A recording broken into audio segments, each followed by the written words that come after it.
Ah, Mr. Marston. How are you, sir? I'm all right. I met up with your friend, Seth. Oh, Seth of the Dead. Yes, interesting fellow.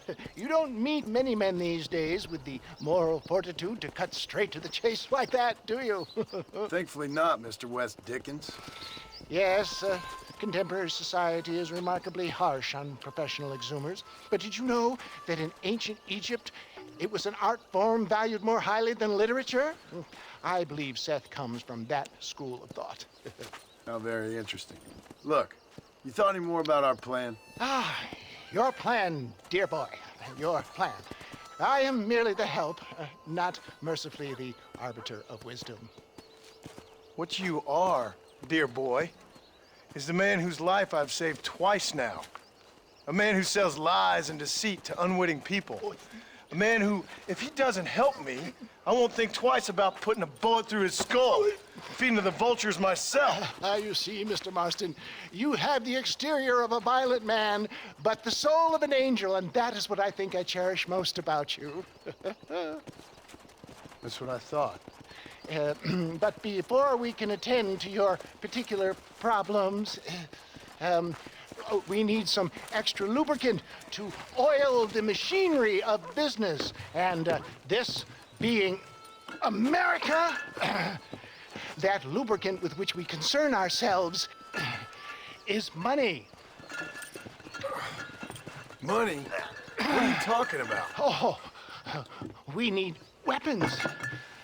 Armor plate for the wagon, extra hands, and I need some danger money. So, let's sell some more of these cures. Sell cures? Around here? Do you want to see me lynched? Oh, no. The sport of kings. Racing, my friend. The sport of kings. A noble activity without reproach. Exactly the kind of activity where a lying, cheating degenerate like myself can prosper. But come, let's finish the loading and we'll discuss it as we drive.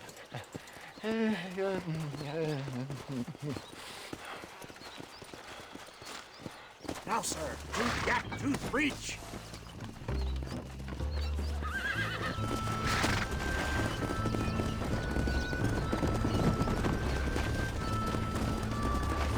Seth is an interesting fellow, is he not? I wouldn't say interesting, more deeply disturbed. I can see why you two get along. I see the good in everybody, John. It's a flaw of mine. I have a soft spot for life's flotsam and jetsam. The connection with him more like, you and Seth have a lot in common. You both rob people for one. Mind you, at least he waits until they're dead. Ah, my dear boy, nobody is more critical of drinkers than a drunk who's mended his ways. What are you talking about? Come on now, John. I've heard about you. You spent your life robbing people. It's a little inappropriate to be taking the moral high ground now. I had the courtesy to put a gun in their face. Whatever helps you sleep easily at night. We stole from those who had too much. We tried to give to those who had too little. A Robin Hood with spurs. Oh, romantic. You expect me to believe that poppycock? Maybe I'll have the good fortune to be able to leave my nefarious life behind one day and work on the government's dime. Don't talk about things you don't understand. Dear, oh dear, simmer down, my boy. You need to start appreciating your friends more. Folks around here don't see you as any different from Bill Williamson. I didn't think I'd have to huckster snake oil and dig up the dead, that's all. Take it from me, John. Collaboration is the key to success. I can help you. Seth can help you. It's business. Nothing more, nothing less. There's no need to make it quite so personal. Suits me.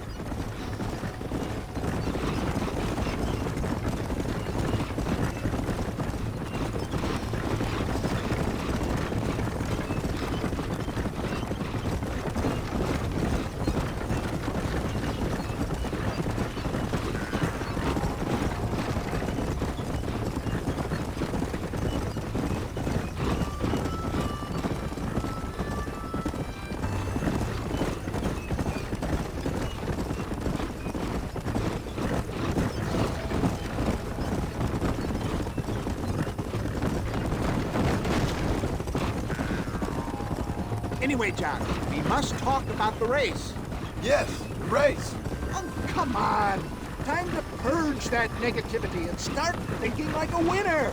You're going to have a whale of a time. They've been holding these chariot races in New Austin for as long as I can remember. And we need the money. Why aren't you racing then? Me? Oh, no. Not my thing at all. You have already proved yourself more than adept at the reins, my dear boy, and under some stress.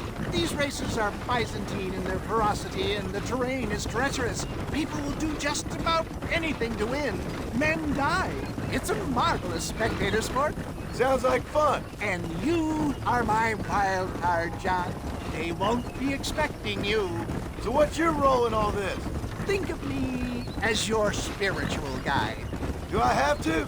You are a free man, of course, but I strongly recommend it.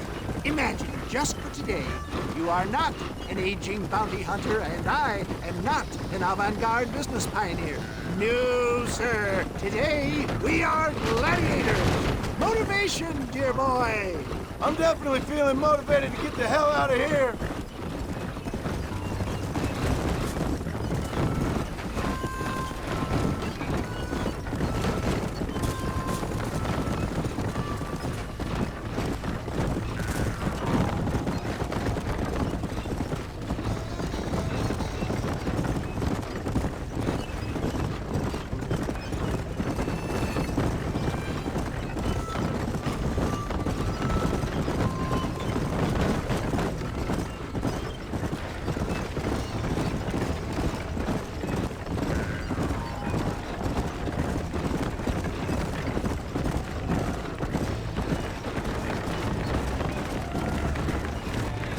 Here we are, John.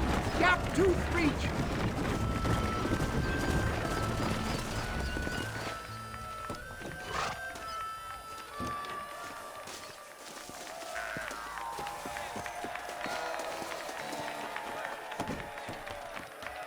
Drivers! Y'all know the rules, but for you newcomers, this here's a fair race. Keep to your manners and let the Fessler cart pass. So now that's been said, y'all can get to running each other off the road like always. All right now, counting to three. Ready, set, go! Remember, John, today you are gladiators.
Thanks, mister. I'll take care of this cart for Mr. West Dickens. Come on, John. I suggest we beat a hasty retreat. Right, best remove ourselves from the stage before somebody decides they want their money back. Fine by me. Wasn't that fantastic? The cheers of the crowd, the thunder of the wheels. The falling rocks, the homicidal maniacs. Oh, come on, John. Even a cold-hearted misanthrope like you must have found that just the tiniest bit exhilarating. Not the friendliest bunch, are they? They take the racing very seriously in these parts, and your participation was not entirely pre-approved. That was clear. Ah, sport, war, and heartache. The guilty pleasures of mankind since the dawn of time. I'd get away from the men we just swindled before you start waxing too lyrical. Yes, of course.